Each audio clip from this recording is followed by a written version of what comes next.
Hello dear traders, you are watching a video review of the Asian session. The world's largest central banks are now trying to tackle the same issue, rising inflation.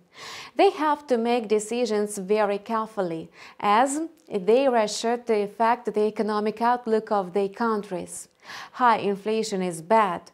However, a rapid decline in it may hurt the economy and the labor market. For this reason, the central bank is so cautious when dealing with inflation. As the rule, the national currency of a particular country benefits from high interest rates. For instance, the Fed's aggressive stance on monetary policy and even expectations of a hawkish rhetoric have bolstered a bull run of the greenback. As a result, over the past 12 months, the US dollar index has strengthened by more than 7.5% against its six major rivals.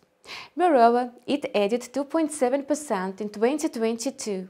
Apart from that, demand for the US dollar remains high thanks to its safe haven status.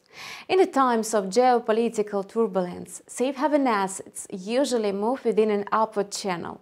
As for the current trading week, the US dollar halted its rally due to the stock market's rise during 6 of the last 8 sessions. In today's Asian session, the US dollar index was moving in the negative zone, trading at 98.59. It's likely to remain in the range of 98.40 and 98.75. Analysts believe that the US currency may be trapped in this range for a long time. The reason is a lack response of the Fed to inflation. It means that the current monetary policy tightening may not be enough to cap soaring inflation. However, judging by the growth of the stock market, many investors assume that the Fed will be able to find a way to properly hike the key rate and take inflation under control. The Bank of Japan is still unwilling to take a hawkish stance even despite growing inflation and high commodity prices. The Bank of Japan governor has more than once stressed the regulator will maintain an ultra-loose monetary policy to support the economic recovery. Haruhiko Kuroda believes that the weak yen benefits the economy as a whole. A weak yen will lead to an increase in profits companies earn overseas. It will also help boost Japanese capital investments and wages. And Japan's economy is increasingly dependent on imports, which pushes the yen down. And this week, the yen has been showing the worst performance in the last 2 years. Today, the dollar-yen pair has fallen to a new multi-year low of 121.84. Usually, the yen rises amid risk aversion. However, as a safe haven asset, the yen is less popular compared to the US dollar, even though a growing policy gap between the Fed and the Bank of Japan will continue to widen Japanese currency. It's likely to rebound versus the greenback, and this week the pair will end in the red, trading in the range of 121.16 and 122.43. In the morning, the pair has hovering at a multi-year high of 121.75.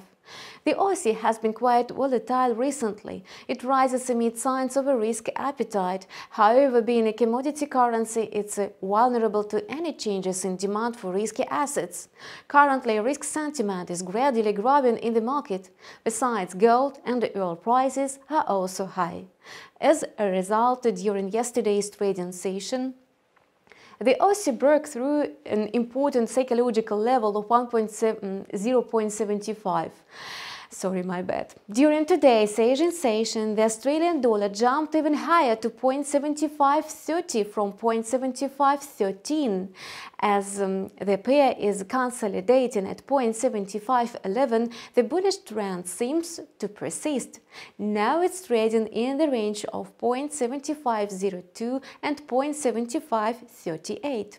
And that's all for now. Subscribe to our channel and stay up to date with the latest market news. Feel free to ask your questions down below and do not miss our next video review. See you soon!